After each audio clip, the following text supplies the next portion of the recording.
मैं Rajat, faculty at government polytechnic Badaun. Chemical engineering second year के communication skill second subject में हम लोग प्रेपोजिशन कर रहे थे और प्रेपोजिशन का पहला पार्ट हम लोग पिछली बार कर चुके थे, जिसमें मैंने आपको व्हाट इज़ प्रेपोजिशन बताया था और कुछ कंफ्यूजिंग पेयर बताए थे, जैसे बिसाइड्स और बिसाइड हैं, among and between, since and for. ठीक है, ये तीन मैं उसमें करा भी चुका था। ठीक है, उसके बाद में हम अगले नेक्स्ट कंफ्यूजिंग पेयर की तरफ चलते हैं, या यूँ कहें कि नेक्स्ट प्रपोजिशन की तरफ चलते हैं, जिसमें आज हम पढ़ेंगे across and through. Across and through क्या होता है? ठीक है, इस चीज़ को हम समझने के लिए हम लोग को क्या करना होगा कि हमको एक इमेजिनेशन करनी होगी। अगर हम अक्रॉस की बात करते हैं, ठीक है, तो मान लीजिए हमारे पास एक ये रोड है, ये रोड है, ठीक। ये रोड होने के बाद में अगर हम इस रोड से इस रोड में इस पार से इस पार जाते हैं, ये हमारी डायरेक्शन है। रोड के ऊपर जहाँ पर हम दिखाई दे रहे हैं, रोड क्रॉस करता हुआ आदमी आपको दिखाई देता है ना। अगर कोई भी आदमी रोड क्रॉस करेगा, चाहे सड़क चाहे गाड़ी क्रॉस करेगी या कोई भी क्रॉस करेगा, तो हम उसको दिखाई देगा कि भाई ये चीज़ क्रॉस हो रही है। इसको बोलते हैं हम लोग अक्रॉस। ठीक है, यानी क्रॉस करते समय हमें वो दिखाई देनी चाहिए। ठीक है, वहीं दूसरी अवधारणा की बात करें तो मान लीजिए एक टनल है। टनल मतलब एक सुरंग, ये एक पाइप है। ठीक, अब पाइप में या सुरंग में कोई आदमी इधर से घुसा और इधर से पार निकला, तो वो हमें घुसते समय दिखाई देगा और बाहर निकलते समय दिखाई देगा, लेकिन बीच में वो हमें दिखाई नहीं देगा। तो इसलिए हम यहाँ पर क्या यूज़ करते हैं? थ्रू का यूज़ करते हैं। ठीक है, तो अक्रॉस और थ्रू में आपको अंतर समझ में आया? अक्रॉस यानी जब हम कोई चीज़ क्रॉस कर रहे हैं और वो हमें लगातार दिखाई दे रही है, दैट इज़ अक्रॉस। और अगर कोई चीज़ क्रॉस हो रही है, कोई चीज़ पार हो रही है और वो हमें दिखाई नहीं दे रही है, किसी बंद चीज़ में पार हो रही है, तब हम वहाँ पर यूज़ करेंगे थ्रू का। ओके, अब बात करते हैं जैसे कोई एनवेलप, किसी लिफाफे में हम कोई चिट्ठी डाल के भेज दें, तो वहाँ पे थ्रू द लेटर यूज़ कर सकते हैं। क्यों? क्योंकि चिट्ठी हमको दिखाई नहीं दे रही, चिट्ठी काय में बंद है? लिफाफे में बंद है। ठीक है, वहीं अगर बात करें कोई आदमी आपके ऊपर भागा चला आ रहा है आपकी तरफ, तो आप उसके लिए क्या यूज़ करेंगे? वो आपको दिखाई दे रहा है ना, और रास्ता पार करके आ रहा है, तो देन इसको हम क्या यूज़ करेंगे? अक्रॉस यूज़ करेंगे। ओके, ये बहुत छोटा सा बेसिक डिफरेंस था जो हमने आसान सी भाषा में हिंदी लैंग्वेज में समझा। अब चलते हैं इसकी थ्योरी की तरफ, बुकिश लैंग्वेज क्या कहती है। ठीक है, ये लिख लीजिए, आप लोग नोट कर लीजिए। यहाँ पर अक्रॉस एक तरफ से दूसरी तरफ, और थ्रू का मतलब होता है के जरिए गुजरना। ये दोनों चीज़ें आप लोग जो हैं यहाँ पर, मैं आपको इसको एक उसमें नोट करके दे देता हूँ, इसको आप नोट कर लीजिए। ओके, ये अक्रॉस और थ्रू की बात कर रहे हैं हम लोग। ठीक है,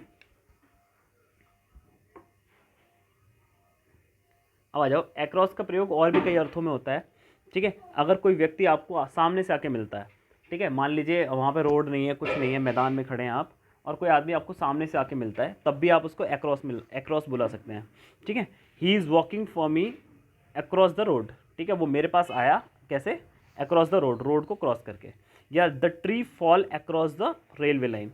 अब देखो, रेलवे लाइन पे अगर पेड़ गिरेगा, कोई भी पेड़ अगर रेलवे की लाइन पे गिरेगा, तो पेड़ हमें दिखाई देगा, है ना। ऐसा तो है नहीं कि रेलवे लाइन के नीचे से निकल गया, हमें पेड़ दिखाई नहीं दे रहा है, बीच में शुरू का दिखा रहा है और लास्ट का दिख रहा है, ऐसा तो है नहीं, पूरा पेड़ हमको दिखाई देगा। इसलिए हम लोगों ने वहाँ पर क्या किया है?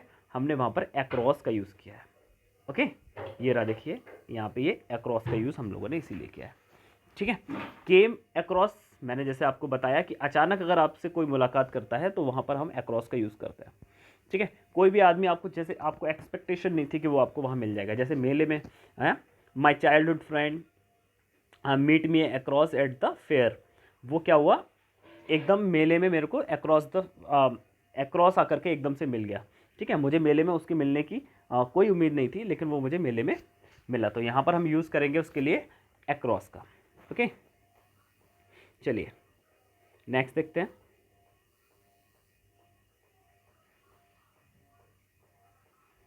थ्रू का एक एग्जाम्पल लिख लीजिए। थ्रू का एग्जाम्पल शायद इस नोट्स में मैंने लिखा नहीं है, एक एग्जाम्पल लिख लीजिए। The train the train passes through the tunnel, TUNNEL, ठीक है, इसको नोट कर लीजिए। The train passes through the tunnel, यानी ट्रेन जो है वो क्या कर रही है बेटा, टनल पे पास हो रही है ना, ट्रेन जो है वो टनल से गुजर रही है। अब देखिए दोबारा से मैं इसको आपको बता देता हूँ कि भाई कैसे। मान लो ये एक गुफा है ना, इस गुफा में कोई चीज़ ऐसे करके, ये गुफा है, अब कोई चीज़ इसमें घुस रही है। मान लो ये ट्रेन हमारी, एक ट्रेन बना देता हूँ मैं छोटी सी, ये ट्रेन है, इस गुफा में जाती हुई दिखाई देगी और बाहर आती हुई दिखाई देगी, लेकिन यहाँ बीच में दिखाई नहीं देगी, इस वाले पार्ट में आपको, इस वाले पार्ट में आपको बिल्कुल दिखाई नहीं देगी। तो यहाँ पर हम बोलेंगे थ्रू। ओके, चलिए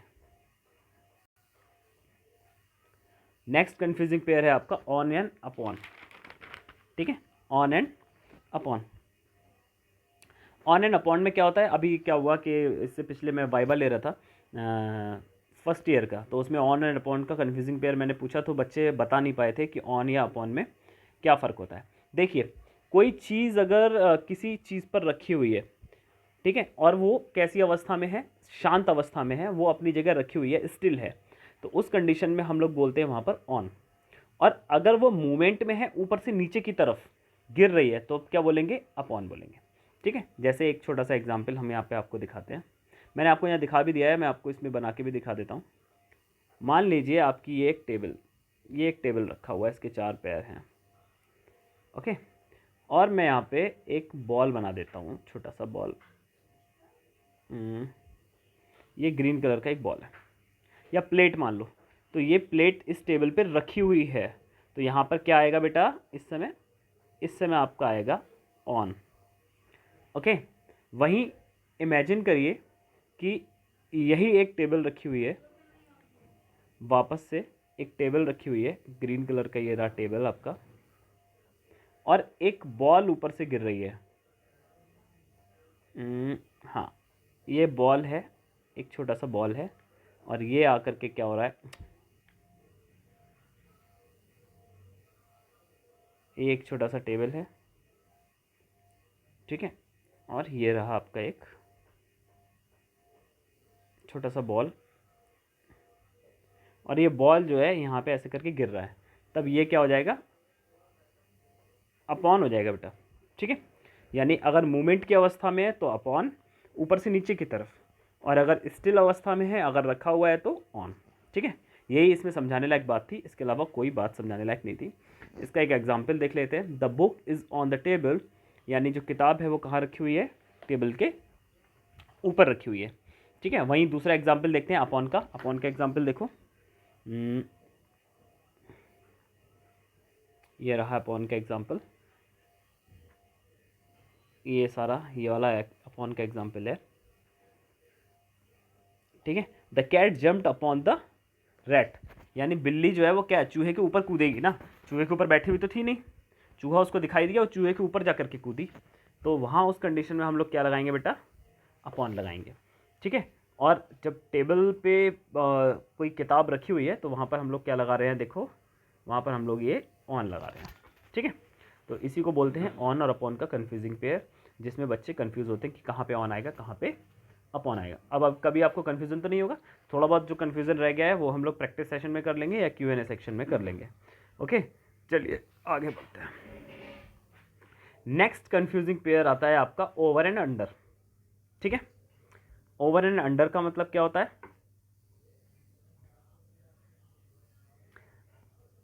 यहाँ पर आपको एक चीज़ ध्यान रखनी है कि मान लीजिए आप ओवर की बात करते हैं, तो ओवर का मतलब ये होता है कि आप किसी चीज़ के नीचे हैं और वो चीज़ आपसे टच नहीं है।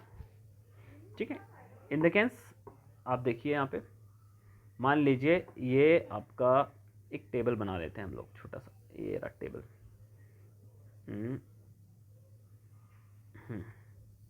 ये एक छोटा सा टेबल हमने बना लिया। अब ये टेबल बना लिया और इस टेबल के नीचे हम लोगों ने क्या किया, एक बॉल रख दी। ठीक है, अब ये बॉल टेबल के नीचे है। ठीक है, इस केस में हमारा क्या होगा बेटा, इस केस में हम बोलेंगे the ball is under the table. ठीक है, the ball is under the table, और बॉल देखिए यहाँ से टेबल से टच नहीं है, यानी टेबल के सतह पे टच नहीं है, तब क्या हो जाएगा बेटा, अंडर। दूसरा एग्जाम्पल एक और भी हम बता सकते हैं इसमें, एक और तरीके से हम अंडर को पहचान सकते हैं। अंडर को पहचानने के लिए कि आपसे वो चीज़ टच ना हो। जैसे मान लीजिए फैन है, फैन मेरे सर के ऊपर है, तो I am under the fan, मैं फैन के नीचे हूँ। या मैं किसी पेड़ के नीचे बैठा हूँ तो पेड़ मेरे सर पे थोड़ी लग रहा है, या पंखा बैठा हूँ मैं, पंखा मेरे सर पे थोड़ी लग रहा है।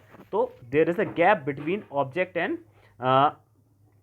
सब्जेक्ट, यानी आदमी के बीच में और उस ऑब्जेक्ट के बीच में जिसके बारे में बात हो रही है, उसके बीच में गैप है और वो आपके ऊपर है, आप उसके नीचे बैठे हुए हैं, देन उस कंडीशन में आपका अंडर यूज होगा। ओके, और ओवर की बात करें तो ओवर इसका उल्टा होता है।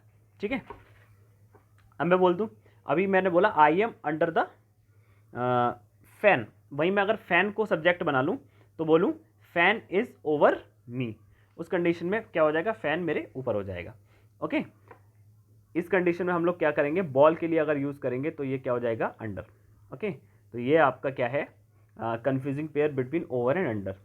ठीक है, ओवर का मतलब है कोई चीज़ आपके ऊपर है जो टच नहीं है, अंडर का मतलब है आप किसी चीज़ के नीचे हैं और वो आपसे टच नहीं है। ओके, जो भी कन्फ्यूज़न होगा नेक्स्ट लेक्चर में हम लोग देखेंगे, आप लोग कमेंट में लिख दीजिए। नेक्स्ट आता है इन एंड इनटू।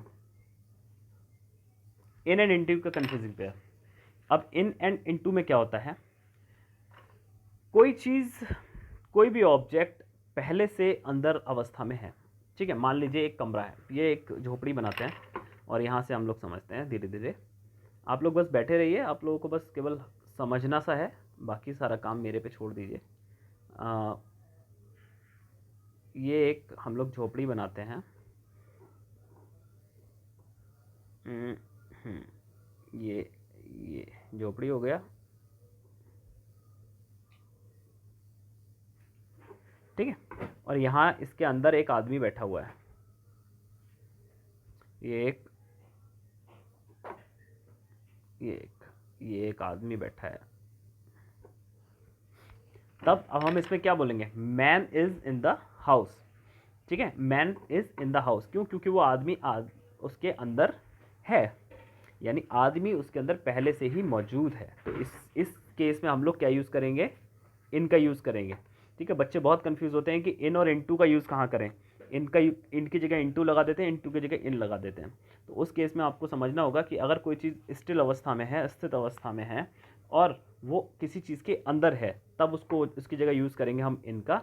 वहीं अगर इनटू की बात करें तो अगर मान लीजिए ये फिर से एक झोपड़ी बना लेते हैं, चलिए फिर से एक झोपड़ी बनाते हैं छोटी सी और फिर समझते हैं इसको। अब मान लीजिए कोई आदमी इसमें, ये मान लो ये रास्ता है, ठीक है, और इसके अंदर कोई आदमी, ये रहा एक आदमी और इसके अंदर जा रहा है। ठीक है, तब क्या बोलेंगे, द मैन इज जम्प्ड, आदमी इसमें कूद के जा रहा है, तब इसमें बोलेंगे man is jumped into the house. या किसी कमरे में कोई आदमी जा रहा है कूदते हुए, उसकी अवस्था कैसी है, गतिज, यानी वो चल रहा है इस समय, ही इज स्टिल मूविंग, वो लगातार मूव कर रहा है। उस कंडीशन में हम लोग यूज़ करते हैं बेटा इनटू का, यानी किसी चीज़ में दाखिल होना इनटू, किसी चीज़ में पहले से दाखिल होना इन। ओके, दोबारा से रिपीट कर रहा हूँ, किसी चीज़ में दाखिल होना, एंटर करना क्या होगा, इनटू, और किसी चीज़ में पहले से ही क्या होना, किसी चीज़ में पहले से ही आपका स्थित होना, अंदर होना क्या हो जाएगा, इन हो जाएगा। ठीक है, तो आपका इन और इनटू का भी कन्फ्यूज़न यहाँ पे ख़त्म हो जाता है। ठीक है, इसका एग्जाम्पल देखिए, we are sitting in the classroom, हम क्लासरूम के अंदर बैठे हैं। अब आप बैठे हुए ही हैं अंदर, आप मूव नहीं कर रहे हैं, आप अंदर ही बैठे हुए हैं। ठीक है, दूसरा केस देखिए, द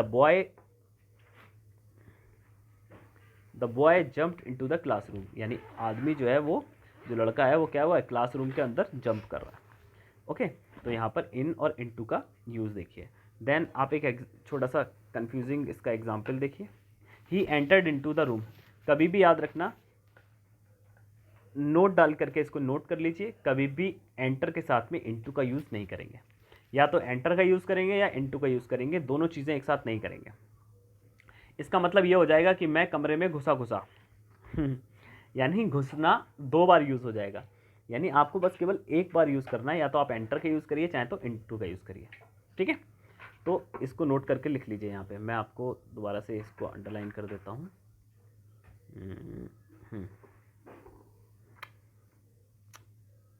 शिट।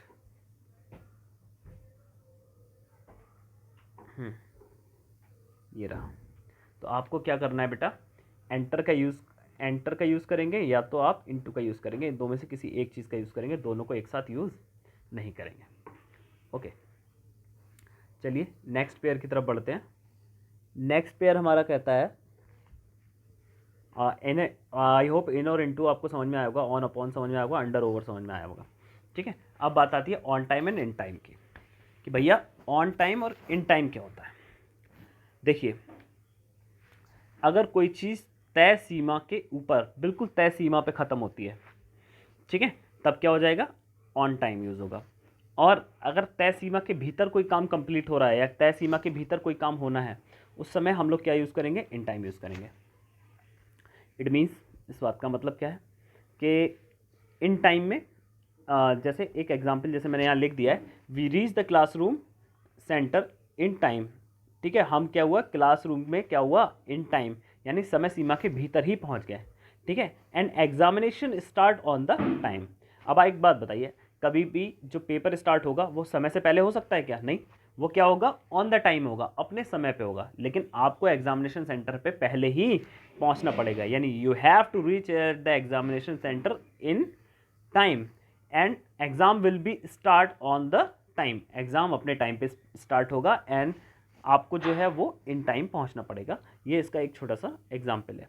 ठीक है, आप इसको नोट कर लीजिए, इन time and on time. Okay,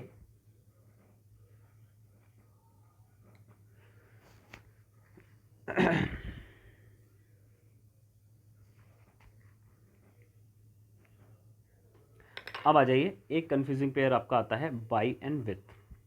ठीक है, आप टेंशन न लीजिए, इसके इनके सभी के मैं जो है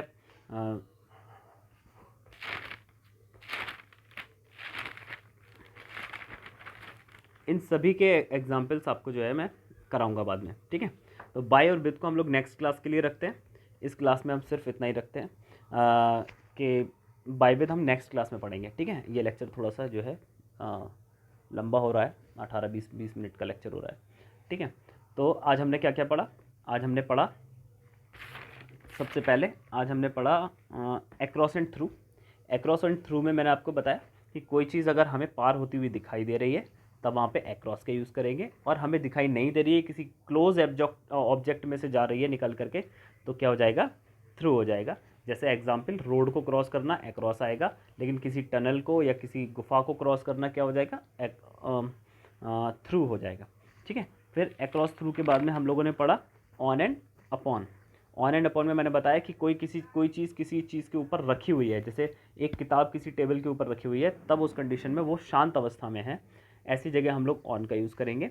और अपॉन के यूज़ करने के लिए हम लोग क्या करेंगे, ऊपर से अपॉन के यूज़ के लिए हम लोग क्या करेंगे, जब कोई चीज़ मूविंग उसमें होगी, सॉरी फॉर द इंटरप्रेशन, तो ऑन और अपॉन की बात कर रहे थे, तो ऑन का मैंने बता दिया था कि कोई चीज़ स्टिल है अगर किसी चीज़ के ऊपर तो आपका ऑन रहेगा ही रहेगा। और अपॉन के केस में अगर कोई चीज़ मूविंग स्टेट में किसी चीज़ के ऊपर गिर रही है, आकर के मूवमेंट में है और आकर गिरने वाली है, देन हम उसका अपॉन का यूज़ करेंगे। यानी जैसे बोलते हैं the cat jumped upon the table, on the table नहीं, अपॉन द टेबल। ओके, क्यों, क्योंकि cat is an object which is in moving state. ठीक है, and will be lying on the table. Okay, that's why we are using upon and the case.